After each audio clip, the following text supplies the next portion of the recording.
Here we go. 3, 2, 1.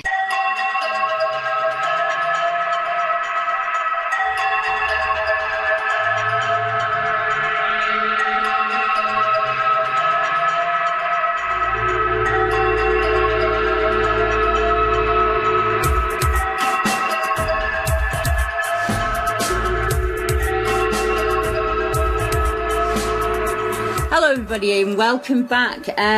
You've got me, Deborah Hatswell, once again, and as many of you asked that me and Paul Sinclair could get together again, and we've managed to do that for you. And we've just been talking a little bit offline before we came on, because obviously me and Paul have a very similar interest, and it seems that, like many of you out there are areas that are cropping up in the country that seem to be a hotspot for all kinds of activity, and I'll explain a little bit more. When I made the Bigfoot map many years ago, I was criticised because I added accounts on that were not of an upright, tall, hairy gentleman, we shall say. And I did that for a simple reason, because people were reporting to me about those areas. So, for instance, there is Thetford. And I put a report out in Thetford of an upright, hairy male.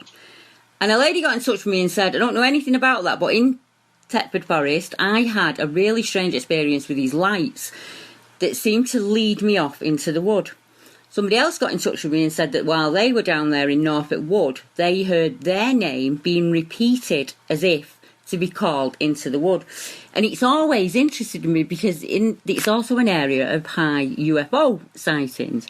So as I say, Paul's with me now, and what we're thinking of doing is, and we need your help with this basically, if you've had not a Bigfoot account, you can have a Bigfoot, I mean anything across the board that has seemed incredibly strange or weird, if you've lost time, if you've been in an area that you're well used to and you've heard something really unusual, you're in an area you're used to and you suddenly get lost for no reason whatsoever. That's happened to me on occasion, and it was almost a strange out-of-body experience.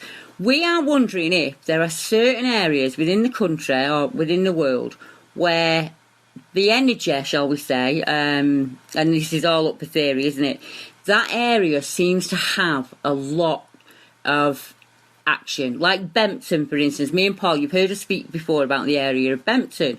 And there are other areas like that on the map. And Paul, like me, takes accounts from people. So we hear from people all the time up and down the country of these strange happenings. So we're thinking of getting together and seeing what we can come up with. We might be able to correlate a few things. You're much better with words than I am, Paul. Can you explain it a little bit better than me? No, I think you've covered it there, Deborah. You know what I mean? But I think it was a big mistake in previously. I mean, obviously you've done your Bigfoot map, which is a fabulous thing, but it was a mistake to worry about other people's opinions when you were putting other type sightings and other types of experiences on this map. Yeah. Because the Bigfoot stroke dogman phenomena, they do seem to, I know they show up all over the place, but there are concentrated locations where these things are seen, which crop up time and time again. Like Flixton, for instance, near me, and Danes Dyke.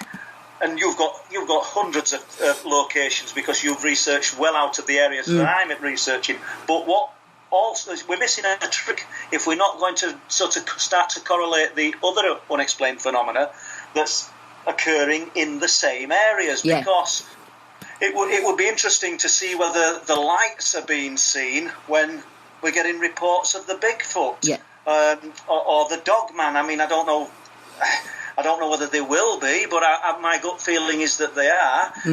Let's find out whether these things are all being seen near burial mounds and ancient earthworks, which I think we already know they are. Yeah. So just to report that these creatures, or the reports of these creatures are in these locations, is brilliant, but we can add to it by finding out what else is being seen around this area. And you touched on the electronic voice phenomenon, or people being called into the woods. I mean, I thought as you were saying it, people having their names called into the woods, that almost takes on... How would something know to call a specific name? Exactly. There's an extended intelligence. It's over science, this. It's an extended intelligence, Deborah, that we're not understanding here. If something can pluck a name out and it's the right name and draw someone into an area, then we've got something potentially. Is it reading minds? Or is it just some universal knowledge that just knows? It's a fabulous idea to put all these things on a map. I mean, I'd imagine the map would get full pretty quick. It would get full pretty quick, but it's, as you said to me earlier when we were off air, if we can see that in that one area, say within a 20-mile range, that we've got sightings of figures, we've got audio, we've got maybe EVPs, anything that's out of the ordinary. To me, I want all that in the pot when I'm trying to work out what's going on. There's no point me just having one little bit of the puzzle. I want to know exactly what's happening in that area and what's being reported over decades, really. As we said before, Deborah, does the area draw the phenomena in, or does the area throw the phenomena out? Yeah. And are we dealing with something that's, as crazy as it sounds, that's some kind of chameleon and can be a multitude of things? I don't particularly think we are, and you hit on a good point earlier. All we're doing is speculating and theorising, but that's all we can do. And if we can kick these ideas about, other people listening just might think, Christ, I've just thought of another angle to what Deborah and Paul's just said, which will enhance the theory or the speculation. And if we could get listeners potentially to start contributing with however unexpected the experience is, or unconventional, as in it's not just something as straightforward as lights or a Bigfoot sighting. So it could be something quirky, but if it's unusual, it might be unique to that area. And there might be a spate of lights, and let's call it 1976 that the lights were seen, but a year later, Bigfoot sightings were seen. I know not everybody can remember specific dates and years because it's not something everybody's going to just sort of think, oh, I'll make a note of that in my diary. But weather conditions, anything, because if we're going to get a hold of this subject, I think the people that are listening, there will be some sat listening thinking, what a load of rubbish, and I just want to now contribute and tell them what fools they are for talking about this subject. But the bulk of the people that listen will be listening because they've had an experience, or they're open-minded enough to know that there's something very real to this subject, be it UFO related, Bigfoot related, whatever paranormal angle that you want to take. It's probably all interconnected, Deborah.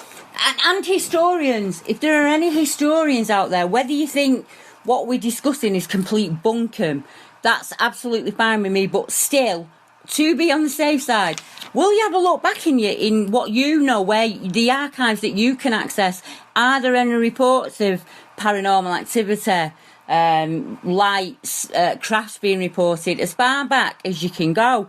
And if there isn't, that's fine, but you just might find a piece of that puzzle for me. And I say to a lot of skeptics when they come to me, that's great, and be as sceptical as you like, but you can still be of use to me. You still have sources at your fingertips that I cannot get to.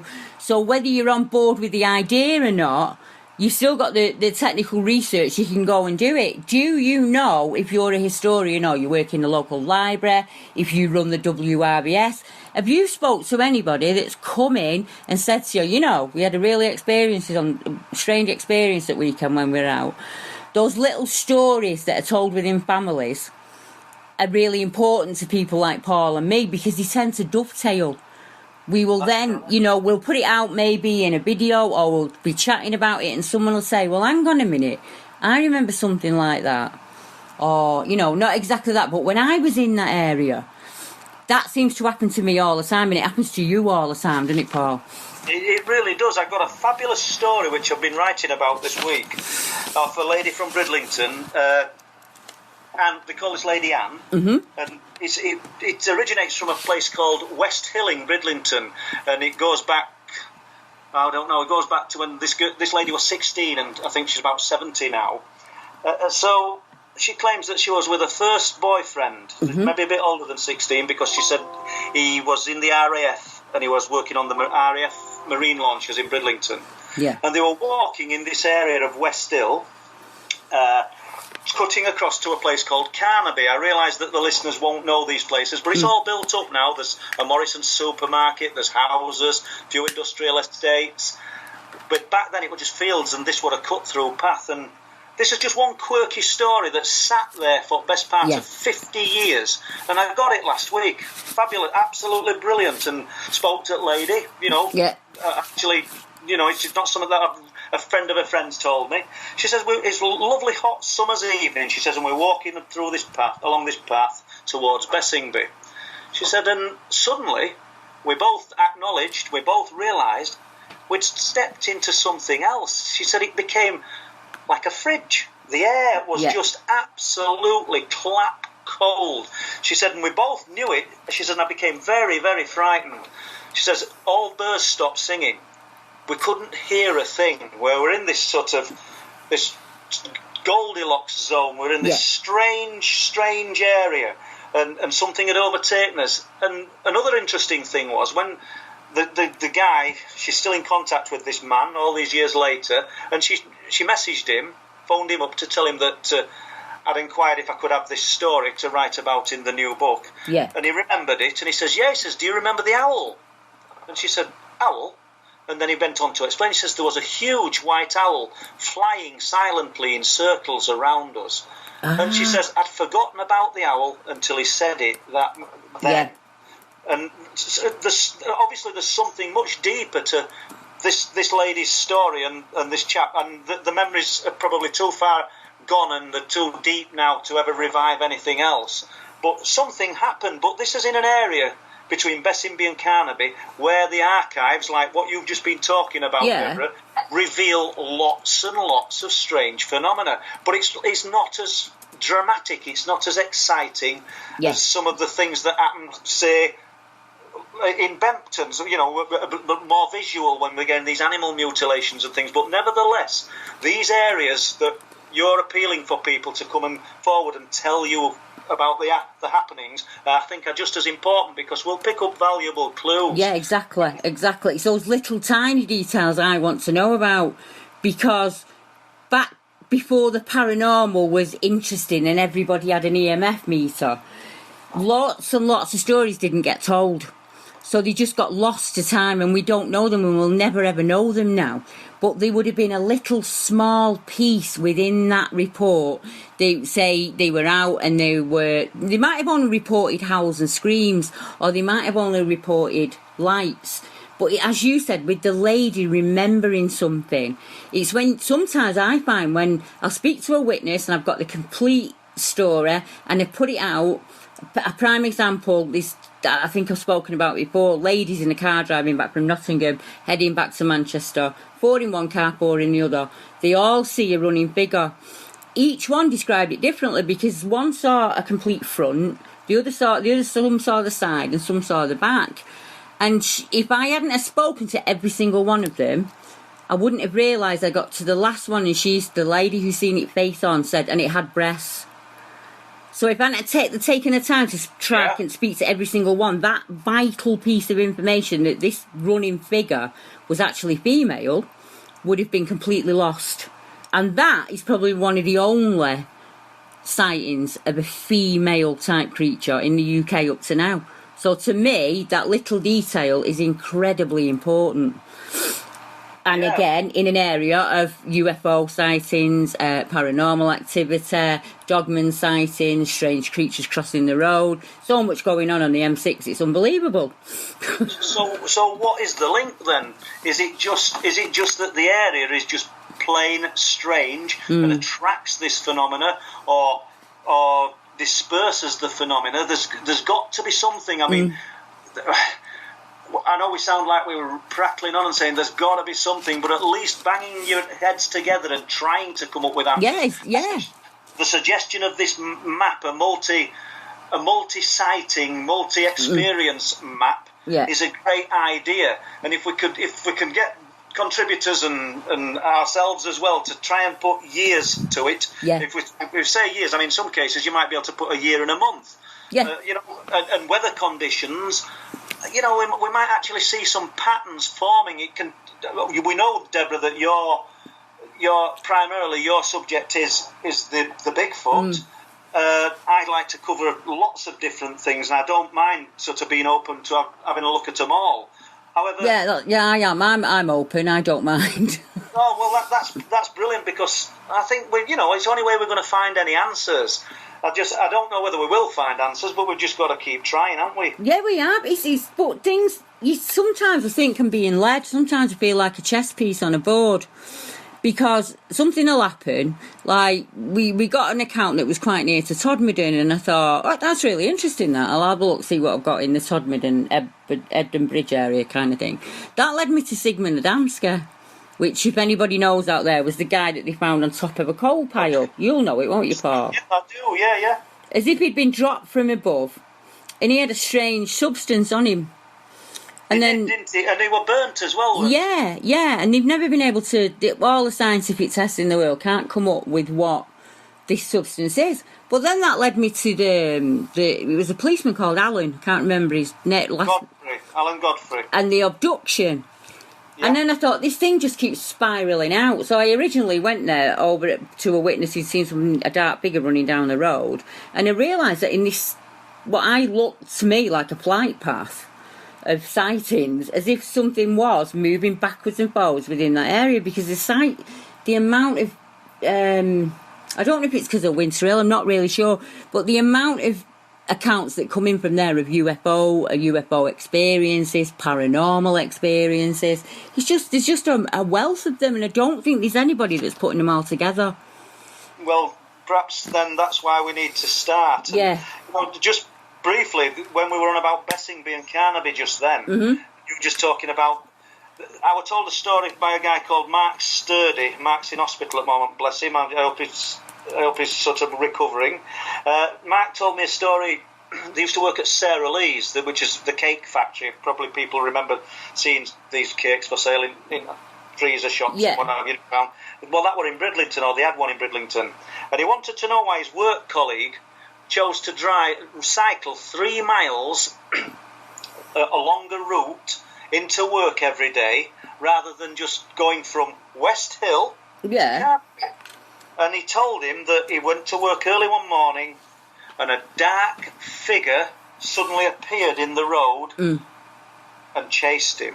And he was terrified. And he's not talking about some guy acting about in a cloak and they're all having a snigger. This is like he's on early morning shift, and it frightened him enough then to spend the rest of his working career doing a 3-mile detour to avoid this road. But where are we?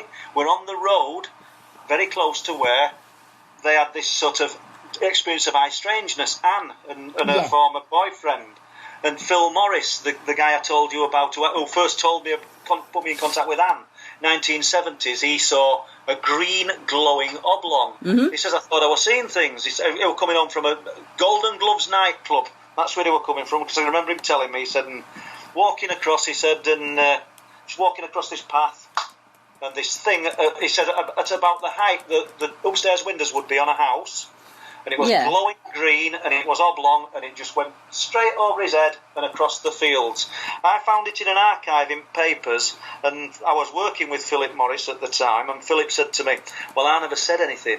He says, but I saw that, and then he told me his story.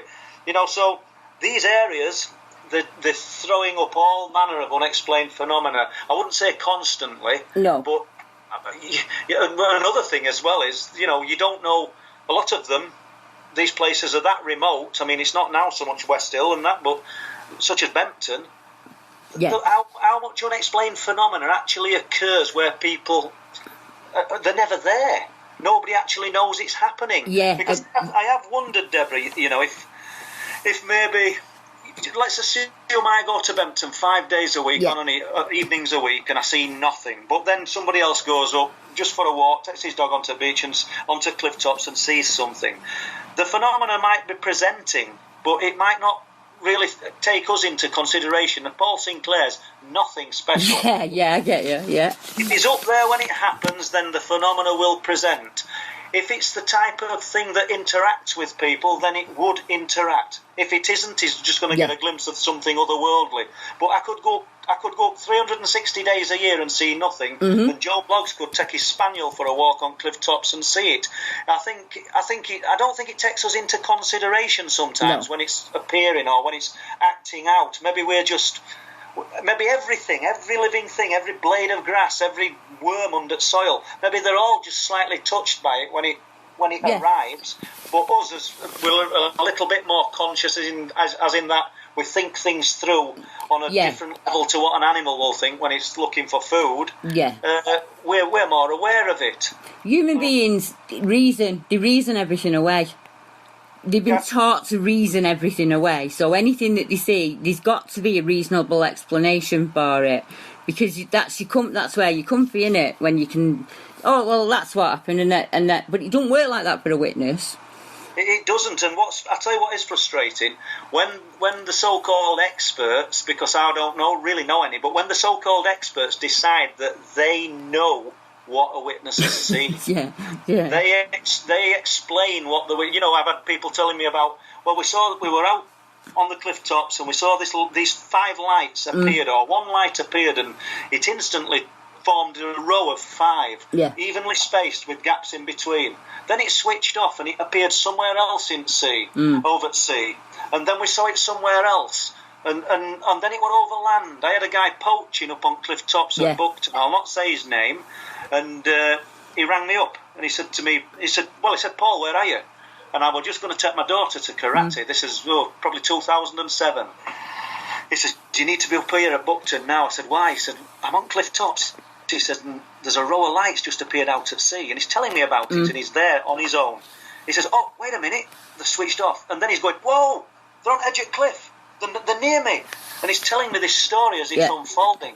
Now, that never made the local newspaper or anything, or any paper, but you would get experts saying, well, what he actually saw was afterburners from jets, or some unusual atmospherics. I mean, that seems to cover a lot of things. I think we all do it as researchers. We all try to defend our subject, so to speak. But we need to defend it because there's an handful of people looking into it and taking it seriously, and there's an army of people dismantling it. Yeah, there is exactly the same area as what you're discussing now, same subject.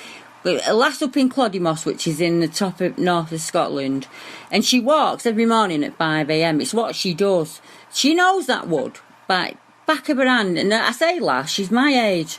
Yeah. So she's not a lady given to imagination or anything like that. She's a dog rescuer, in all honesty, and she likes to walk early morning. She knows that forest like the back of her hand, and she started experiencing, I'm going to say orbs, but it's the wrong word, lights that emit their own light that can even be seen in the daytime, shooting across the path in front of her and things like that. So she started photographing them and filming them.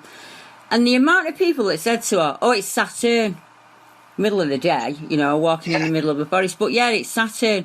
It's a lighthouse. She's like, look, I'm not dumb. I've worked all of that out, that, it is not a car light, it is not a poacher, it's not a torch, it's not will-o'-the-wisp. What I'm saying is, I know this area like the back of my hand, and this is not normal, what I'm seeing, and I'm able to photograph it, even in the daytime. So there was more people. I think it was only me and a couple of others that said, keep photographing them, just keep doing it. Take your phone when you're out and do, just keep collecting that evidence. Everyone else is saying, well, what's the point? What's the point? It's just, well, we won't get anywhere. We sit in a chair and say, well, I've decided what it is. That's it. Subject's over. We wouldn't have even advanced as a human species if we'd settled for that, would we? We wouldn't, Deborah. And it's over science. This subject is over science, and science doesn't want to really he doesn't want to tackle it. Well, yeah. I'm not a scientist, and I never will be. I'm a humble joiner betrayed, but at least I'm having a look at it because I know it's real. Even at the risk of ridicule, when you've seen things that you can't explain with your own eyes, then you do get defensive, and you either draw into yourself and say nothing about it. Yeah. You know, and we've all done it. We've all seen people sat in a bar or sat down somewhere, and you've all said, "Oh, tell them about what you saw." And they go, "Oh, no, it don't matter." Well, I did see something strange. And then when they come out with story, it's incredible. But they don't talk about it because 4 or 5 people sat with them will just look at each other and start making little daft noises. And weirdly, when you talk to them on their own, they tend to have a story as well, and that's why they're taking the piss, I shall say. That's why they're taking the Michael.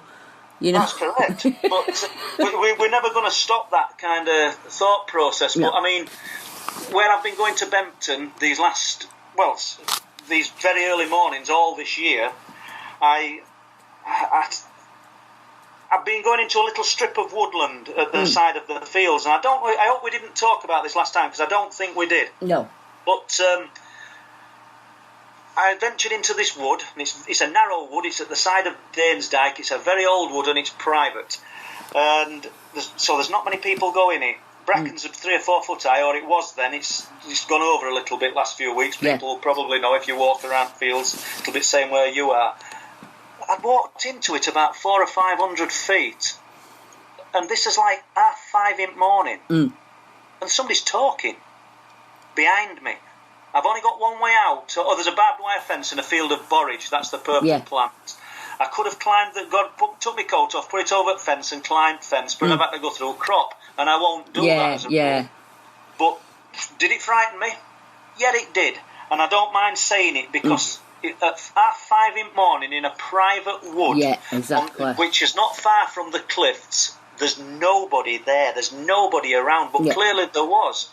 And I thought, I've got to go back this way. There's only one way back to the car, back where I just walked.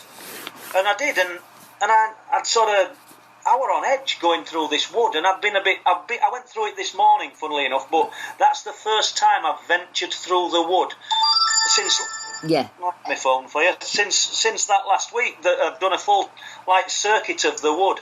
But I couldn't discern what they were saying, but there were voices. Now, what was that? Because the farmer in the farm, there's only one farmhouse nearby, tells me that, I think I might have touched on that other week, he's hearing walkie-talkie type electronic voices. And I've said to him, well, whereabouts, in the wood? He says, no, in that field about 10, 20 foot away from where I'm stood now on this decking. He says, but there's nobody there. So what kind of phenomena is producing this? You know, I mean, and we've got this on recording. I took an old Sony tape deck and I took an Olympus digital voice recorder, and we've recorded it. We've actually got it. It's undiscernible. It's screaming and chatter. Right. And we're in the middle of nowhere. Now, the farmer's heard it. He says, thank God for that. He says, I thought I was going mad. Validation, so I'm going to have to put this out, Deborah. I'll have to put it onto one of these, just load it onto internet and put it out onto the Truth Proof page. It doesn't prove anything. At the end of the day, we know that there'll be 1,000 people out there going, well, he could have just recorded somebody walking in a park. But there'll be one who says, I've heard that. I've heard that, and you know, because there's a guy called Liam who lives in the northeast, so he's further north than you, and he got in touch with me because it started with noises for him, noises that he could not explain, so he just started taping them. So you know, if he hadn't stumbled on me on YouTube, he would have just sat there on his iPhone, and I was like, send him the things that you describe. I call them the invisibles. I get those accounts all the time of either heavy breathing or a mumbling chatter. They will either lead them into the wood, as I said before, or will always be just out of your range, so you can't see who's doing it, but it's there. Then I get told of metallic noises. People often mention a metallic type of noise. One guy said he thought it was like a toy airplane and it was going to bump into his head. He kept looking for it. and it was above his head. And he said, I didn't know if it was one of those drones or something. I thought it was someone taking the Michael. But where I was, there wouldn't be anybody flying a drone kind of thing. So people are hearing, you've got what the witness interprets it as. Do you get what I mean? They're like him thinking, oh, it's the plane or whatever. But then it's worth making a note of that, because there was no plane and he couldn't understand it. So to me, that's going on the map, because I want to know that that's happening in that area. You know. Yeah, that's correct. And you see, the witness can only interpret as something that we know as human beings and understand. Yeah. That's why. I mean, we're not going to think of new words tonight. No, that's it, isn't it? But that's why we need a new vocabulary or new words to describe these things. Because, you know, when the thing that pulled me backwards in Danes Dyke, I haven't got the words to describe that feeling. I said it felt like two magnets that want to push each other apart. And it took me ages to think, to give an example to the listener to explain the feeling, because just saying something pulled me backwards is not good enough. Yeah, I get you. I could pull you backwards, or you could pull me backwards, but it was the actual feeling. It was strange. It was so unnatural.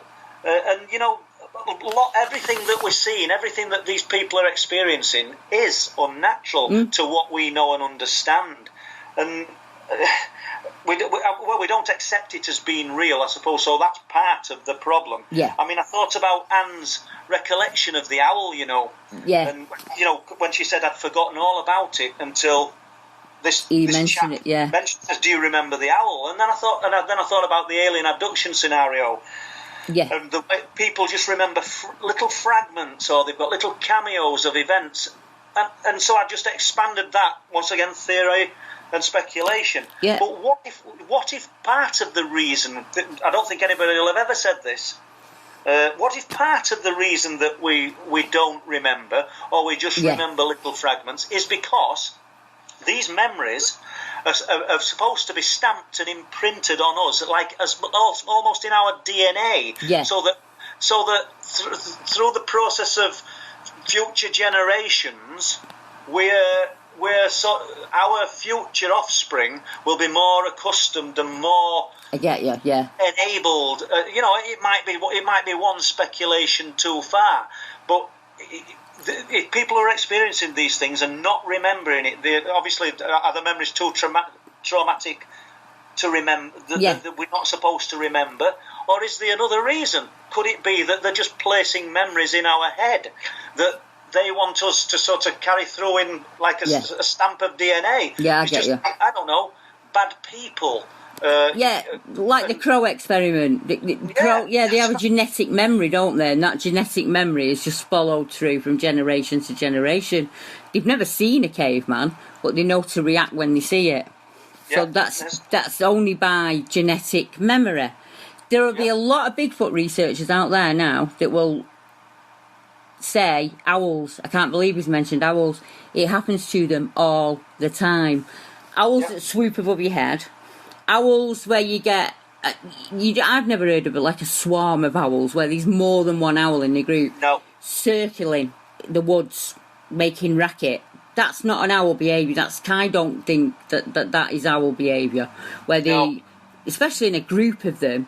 You don't get flocks of owls. Flocks of owls circling above cottages and things like that. Strange owl calls that just don't seem right in the middle of the day in the rain.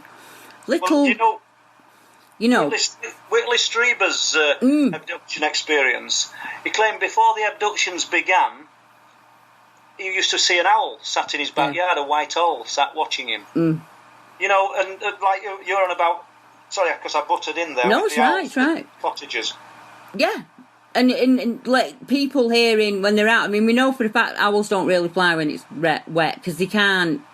They're one of the birds that are not waterproof, so to fly in the rain for an owl is quite dangerous. And they can get hypothermia and die. So if you're hearing an owl in the wood that's moving around in the middle of the rain, that's quite strange. I've heard them in the middle of the day, and it's like, what? Like, really, like, took me aback. But how you explain to somebody that it doesn't sound right, I don't know how you put that into words. I am used to owls. I have owls that nest on the back. So we're used to the noise of the owls and not owl habits, and you never hear them in the day. You just don't. And then I've heard them in parts of the wood where I know that they're not. There's no owl boxes in there or out like that. There's not really a whole lot going on in there, and it's always really quickly. It just doesn't sound right. I don't have the words to put it into words, but it's not a typical owl call. It's off like somebody's mimicking an owl almost, and it kind of leads you on a merry dance, and you end up nowhere. You don't get you anywhere, but you still. The amount of people I have spoken to that have had that experience, and we actually have a name for it now. We call them wonky owls. Yeah, well, the owls. I mean, it does. There's a guy, Mike Kelland, in America, wrote a book called The Synchronicity of Owls, I think. Or is it The Messenger? I'm not certain. But he's done quite a lot of work on that. I'm sure the book's quite popular. But where we used to live at Old Dennerby, I've had one strange experience involving an owl. Same place where all weird stuff happened. And the land between Old Dennerby, the village, and Mexborough, it was swampland, and it ran along the side of the River Don, and when there were heavy rain, the River Don used to burst its banks and flood this area of land. And I can remember, because I was always sort of observing and watching stuff, and I'm an only child, so a lot of time to do things on my own sort of thing. Yeah. And I remember seeing what looked like a silver pencil moving along the water, the flooded water, which were very shallow. Yeah, I think you could have gone out in waders and was walked about in it. Yeah. But while I'm watching this, what I thought looked like a dragonfly. Yeah. But like I'm at it again. I apologise, listeners. A telegraph pole length. Yeah. Silver. Moving about, and then all of a sudden, I saw a huge white owl just starting to lift. It didn't lift off the water. It couldn't have done. No. You know that they're not sort of ducks or swans. It was an owl. And I forgot about the pencil. This owl, I couldn't believe where it had come from. And I can always remember that, and I've been writing about it in one of the books, The Night People. Don't know where the owls figure. I don't know what the significance is. I'm sure there's better people than me that do, but I don't. But interesting, though, nevertheless. And, jumping back to your map, if we can just begin to gather all these bits of information, I'm sure that we will reveal a pattern. We might not reveal an answer, but a pattern's a start. Yeah, it is. After Deborah will pick up on that pattern and take it a little bit further. There'll be somebody looking at something and thinking, they've got something here. Now, I just want to look down that, because they never thought of this. Yeah. And ka-ching, a light will come on. It could almost be like that these places are erupting in a sequence. The timing of them, The other thing that we have to look at, and it's a subject that a lot of people don't like, but there's also the missing. There are areas in the UK of missing people. Normally males between the ages of 18 to 25. I mean, Manchester's a perfect example with the supposed pusher. But there are areas like Box Hill where you have UFO sightings and you have Bigfoot sightings, but you also have missing people. There's a famous case there of a young girl who was last seen at Box Hill who just disappeared. And it was I think it was only in 1998, something like that. I'd have to look it up. But there's been a documentary on it, and this poor young lass was last seen at the Hill, never to be seen again. And there is a correlation between these areas and strange missing people. Now, I'm not saying that everybody's being abducted. I'm saying I don't know what's going on there, but I would like to see if we can, how many missing people as well. Clapham Woods is a good example. Right. And Epping Forest. There are lots of missing people, but there are also accounts of like Bigfoot, UFOs, strange lights, drumming, voices, all the things that we've talked about tonight, and missing people who just suddenly go missing for no reason. A little bit like the 411, but on a much smaller basis. We've got it at Bempton. That is a big thing on Bempton, is the missing people. And I devoted a lot of time researching these unfortunate men, mostly, that went to Bempton. And, I did look at whether these people have got a potential for suicide, Yeah. shall we say, or a history of depression and ruled out. Obviously, you could have expanded the book and filled it with these people, but they've got to fit a certain sort of profile and be Yeah. a certain type of person, and basically quite well adjusted with nothing untoward or no suggestion that they were ever going to sort of take their own life or do anything that would erase them, for want of a better word. And these people, most of them had just parked up for a day's parking at the Yeah. nature reserve or at Flamborough And just gone. never been seen again. One guy, I think 2010, I think his name was Matchin, not Machin, Matchin, and 7 days later, Nigel Savage, 16 miles away, vanished. And I don't know if we touched on this last time, but the Missing Persons Bureau that's displayed like a drafts board. Yeah. All the faces of these missing people, East and North Yorkshire. Now, I was only talking about this the other day, and I contacted them, and just to say, like I said, you've got this guy here, say Nigel Savage, and he's gone missing. But you've said he lived in Hull, and you've got Edward Machin, and he's gone missing, and you've said he lived in York. And they're saying, but do you not realise that they've all gone from Bempton? Right, yeah, they've all gone missing in the same place. Why? I mean, it's a fabulous organisation. I'm not knocking it. I get you. But why aren't we saying where they have actually last been seen? See, that's what they need, yeah. A simple algorithm on a computer can do that. You'd run it and it would, a little bit like Codis for the forensic, you'd run it and anything that was anywhere that Bempton would pop up, but it won't if it's not last seen at. Yeah, well, and it's a fact. I mean, out of this list of 20-odd people, there's at least 9 gone from Bempton. I mean, Bempton's a tiny little it is spot on the map with nothing apart from a bird sanctuary that in the wintertime is devoid of anyone. And after 4 o'clock, you're not going to get anybody on them cliff tops. No. It's a hostile, harsh environment that faces the North Sea. So it is interesting, that there's such a concentration of people going from that area. Me and Bob Brown, the Beacon of Light radio host, were up there on November the 5th, 2017. Yeah.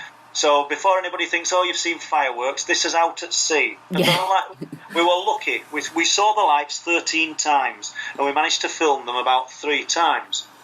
But what is interesting, and I'm not saying this is the reason, but I'm throwing it in because it's genuine. On November the 6th, Flamborough Head, in a sea cove, in a little cove, they found a man, obviously deceased. And you think to yourself, well, we saw these lights over Flamborough Head on November the 5th. I can't come out and stick my hand up and say A is responsible for B because I've no idea. Yeah, but could it found be? a body. Yeah. But and what's strange is this body was found in a sea cave. The cliffs are about 200 foot down onto a rocky beach. Yeah. Now, if you'd gone down 200 foot, I think the chances of surviving would be slim. Yeah, most definitely. Slim to nil. The sea cave, he didn't get washed into the sea cave because he was high up in it, and even in the spring tides, the water doesn't go up to that cave. Right. So how's he got in it? Yeah. Now, they said they'd found him on the news, and some geography students found him from Scotland, I believe. So they said they'd found him, and then there was one piece in the newspaper saying his name and his age.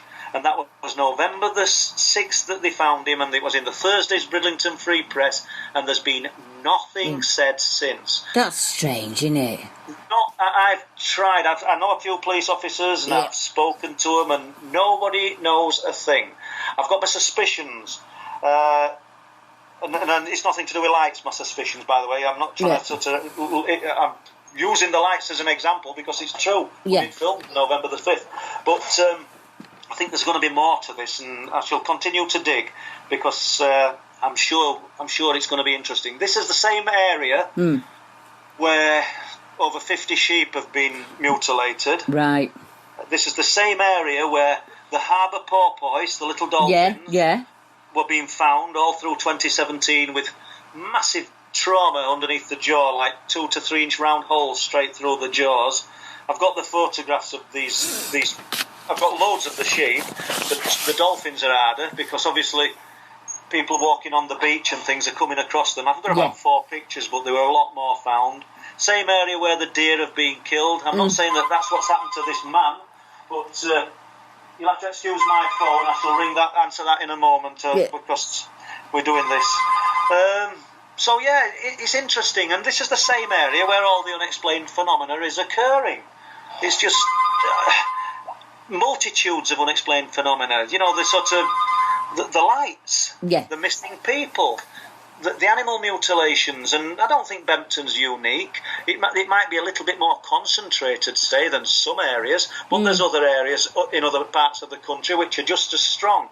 Yeah. Don't forget, Deborah, that I'm fortunate that I'm researching this sort of full time. So I'm going to find more. So it probably seems more rich in the phenomena. But if other people had the time to devote to their little pocket, to their selected area, they'd probably find just as much. You know, I think it's there. I think there's people out there as well, and sometimes they worry. The word like researcher kind of puts them off. They think that you've got to have this kind of... basically, when we say a researcher, we mean somebody who's really interested, don't we? Yeah, of course we do. You know, I mean, I'm nothing special. Who's just like prepared to dig. It doesn't matter if it's an hour a week. It doesn't matter. You know, you're on your own. You might be that person just doing an hour that finds the really important clue. Yeah, you might be the person that's got a Saturday morning to devote to your given subject, and you find, like you just said, you find the answer. Yeah. You know, just because I'm at it often, I'll be up there tomorrow morning early doors, and don't make me any better. It's just that I'm lucky that I've got the time to devote to it at the moment. I mean, and I'm 55 year old. I'm not always going to be able to charge around these woods and stuff. Do you know what I mean? I'll throw that one out. I always say it to my wife. You know, if I ever go missing, if I never planned it, I never planned it. I've never planned it. So you know, stranger things have been said, haven't they? Well, we were talking before where ties in with what we're saying. We were talking about an area, weren't we, where you saw a surveillance van. Yeah. And me and you were talking about it on YouTube, and a good friend of mine got in touch with me by email and said, our friends have reported seeing that van on, not all the time, it's not there all the time, but it does show up on occasion. So the idea there is, well, can you log the dates that it shows up so that we've got one little log of what's happening? If anything strange happens in that area, we can then check back with that girl and say, you know, was that van around at the time? And she might say, no, not that day, but the day after it was, or the day before it was. There's hundreds of people out there researching other subjects like the paranormal, even the Wiccans, the pagans, the bushcrafters. That skill set is what we need, because they're out in the places and they're mixing with places with people who've got these stories. And like, I know it's a big ask, and me and Paul will say, do you know anything about? But it's not that hard to start the conversation. You could just say something as simple as, oh, I heard a funny story about round here the other day. And some people will say to her, well, you know, actually, when I was younger, and they might be interested in the paranormal and would never have thought of getting in touch with either me or Paul. But that's correct. You know, we could then swap information with them, and either one of us will go, well, that makes sense.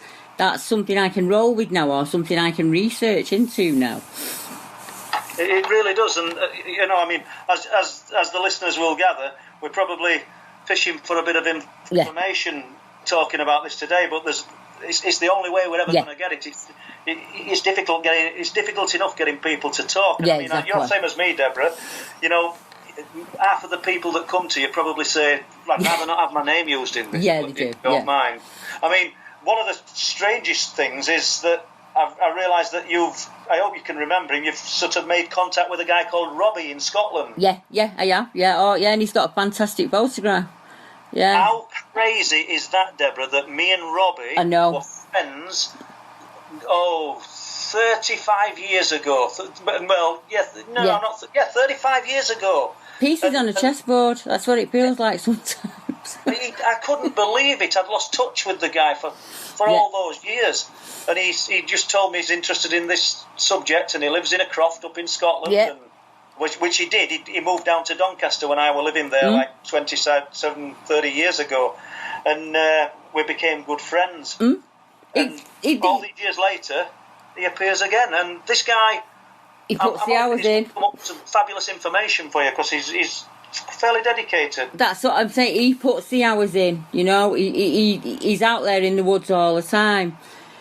He got a photograph and he really bravely went to the papers with it. Now, not a lot of people do that. It's very rare, and they did, and they actually did a really positive talk on it. But what she didn't do is she didn't include the photograph in the article. That's a shame, you know, when you report it, that a little tip there, that is probably good if you're reporting on a photograph to add the image in with the article. She didn't do that. So I put it onto the website so that I could put his photo in because it's really good. And people say, well, you know, it's a bit fuzzy, and you think, well, they don't just walk past you. If that happened, we'd all have a photograph, wouldn't we? Yeah. He's out there for hours and hours on end, and sometimes that's what you've got to do. As you know, Paul, you're in crap weather, you miss dinners, you miss family stuff, you miss all kinds of stuff because you're trying to get an answer for yourself to, you know, A, what you've seen, or B, what you're interested in finding out. And he's done it, and it's paid, to me, it's paid off for him because it's a good interest. He's out in the woods all the time. We're not harming anyone looking for Bigfoot, us lot, you know, we're just out there like we're looking for footprints and structures and photographs and stuff like that. And then you get involved in the community, and then you think, like you said then, and then it's like, well, actually, yeah, I know Paul, and I met Rob through Charmaine, who's a fellow witness. You're only ever 5 people away from someone else, is what they say, isn't they, really? Yeah, so, but, you know, I can vouch for the guys' sort of credibility outside of this subject. I never knew that. Well, at the time, I don't think I was interested in the UFO phenomena because of my own experiences from childhood, and I never thought, Deborah, that I'd get interested in the strange figures that we see. Yeah, the werewolf, Bigfoot type element. It just didn't interest me. And then I got writing Truth Proof, and these stories just kept cropping up from Flixton. It's similar for me. They just kept. I couldn't ignore them anymore. There was that many coming in. I just couldn't ignore them anymore. But you know, I told you about the animal running at the side of the car. Yeah. Time we spoke, didn't I? Yeah. I've sort of written that up, and I threw a few more questions at the guy. I did not by phone. Because you were very, very reluctant to talk last time. I mean, we had a great conversation, but I knew that he's not going to sort of strike a conversation up all the time. But I emailed him with my questions, and I don't think I asked him, or I didn't think I spoke about the size of this creature's head or what he assumed the size of its head was at the time. And I gave him the sort of scenario: was it as big as a mastiff's head? Yeah. Or in comparison to, how big was it in comparison to a bear's head and a mastiff's? And he said as big as a grizzly bear's. Right. Yeah. Incredible. I mean, this guy, we've got some perfectly, hopefully, rational guy driving a Jaguar car in between 9 and 9:30 at night and claims he says a werewolf. There's a monster at the side of my car door. Yeah. He said they were literally inches from him. He said, you know, it's only the glass between us, and I can't get my head round how it had these glowing yellow eyes and it was looking into the car, running forwards. Yeah. But I'm not going to dress the story up any different and say, well, looking other way, but just for the skeptic, to make it more sensible to the skeptic. This is what the man told me, and I believe his story. I believe he's seen something, you know, and I don't believe everybody. You know, there's some right sort of dodgy stories and people out there who turn a satellite into some kind of fabulous mothership as it passes over. You know, what do we call it? The space station. And it's just seen a fabulous UFO. No, it was check the times and everything. It was space station. But you're never going to change the mindset of those kinds of people. But this guy, I think he's seen something. We'll call it the real deal. He's seen something, and it showed up 6 miles out of Flixton. Yeah, exactly. 11 miles out of Flixton, we've got. Then there's a place called Ganton close to Flixton, Deborah. Yeah. And Andy Ramsden, I don't know if you know Andy. No. He's a good friend of mine. He's into his UFO research and things, and he's a lorry driver. And he took some hardcore to a farm, some limestone for a building they were doing. And he'll touch on the subject of UFOs or whatever with anyone he can, see whether he can glean a bit of information. And because he was close to Flixton, he asked this guy if he'd ever heard of the Flixton werewolf. Yeah. This guy says, well, I can do a little bit better than that. he says, well, what do you mean? He said, well, when I was a young man, a young boy, I've always worked on these farms, and the farm just up the road, he says, there's a farmer, an old farmer called Jimmy Keith. Right. So this is in Ganton. I don't know if anybody will ever listen to it from Ganton, but if you do, you might, and you might be able to throw your mind back to somebody called Jimmy Keith. But Jimmy Keith claimed to have seen, we'll not call it, well, in Ganton, so we're not the Flixton werewolf, but it's in the same area, this huge hair-covered man with a dog-type head down at Ganton. So the Ganton runs along the cars. It's all that low-lying land which would go then to Caton and Flixton, where the other farmer at the opposite end at Falkton claims to have seen it running across the fields and then stopping and squatting down and then continuing to run. And where did it run to? Spellhow Plantation, the burial mound of Spellhow. Right, I'm just looking at my map now and thinking, oh my Lord, I know where it's heading. It's just crazy, and you've got the diamond plantation up there. And you've got all these places, these things are seen. The old chaps in the 1940s, I don't have it off the top of my head, this one, there were two young boys, and there's only one alive now, and they saw that thing at the side of the burial mound at Sharp Howe, the Barrow Cemetery. Yeah, the Barrow Cemetery. 7 burial mounds. Just sat with its back to a tree, looking at something in its hands. I know I've told this story hundreds of times, but I just find it incredible. Yeah. And when I spoke to this man and said to him, I said, how many people sort of knew about this? He says, well, if you've not lived here like 5 generations or whatever, he says, you're not even 50 years, you're not even local. Yeah, exactly. He says there's an handful of people who can tell you about what you're calling the Flixton werewolf. He says, but these other people, these outsiders, they might have seen things and that, but they don't talk about it. They've not got the sort of intimate, old, handed-down knowledge that these people have.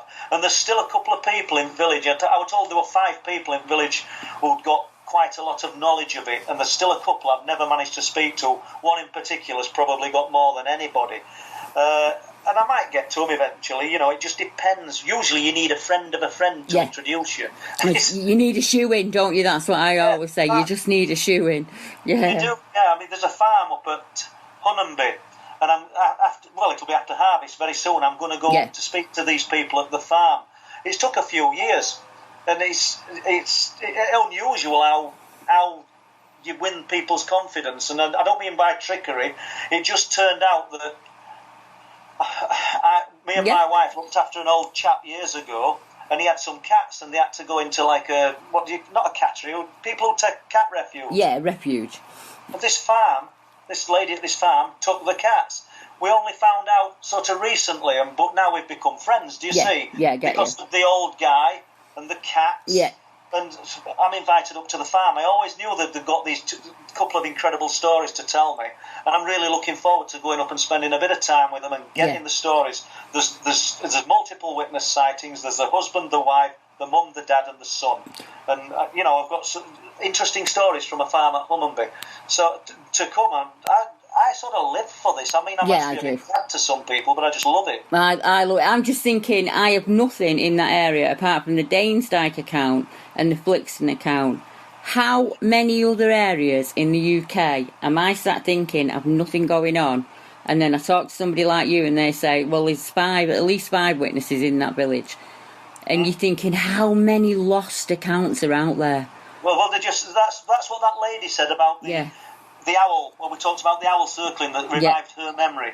She said, I said, do you want me to use your name? She said, yes, you can do. She says, and I think it needs documenting. Yeah, that's it. It is. There's a lot of them will say to me, tides are changing. It used to be 70-30 where they'd go, don't use my name. And now they'll say, no, I don't mind. And now people are saying, no, I want to come on the show and talk about it. I want to get it off my chest. There's a massive change in the tide, which unfortunately, as this is my second interview with Paul, and I'm getting to the end of my time now, I will have to bring him back on again. But if you want to find Paul's books, you can find them on Amazon. I think it's Truth Proof, isn't it, Paul? It's Truth Proof, and I'd just say to anybody, just type that into your search engine, and I think they'll be the first thing that comes up. And like I always say, have a look at reviews. And if you think they're worth buying, have a read, and I hope you enjoy. Yeah, and if you want to get hold of me, I don't mind my email being out there. It's Debbie Hatswell, all small letters, @gmail.com, and I can put you in touch with Paul. The email, I don't mind that, Deborah. Well, throw it out there, and then they can get in touch with you. All lowercase, Paul Sinclair, ILF @gmail.com. Right, that's fabulous. So until next week, thank you all for joining me. This has been the Crypto Realm on the Paranormal UK, and I'll be back next week with another amazing guest. So good night, everyone.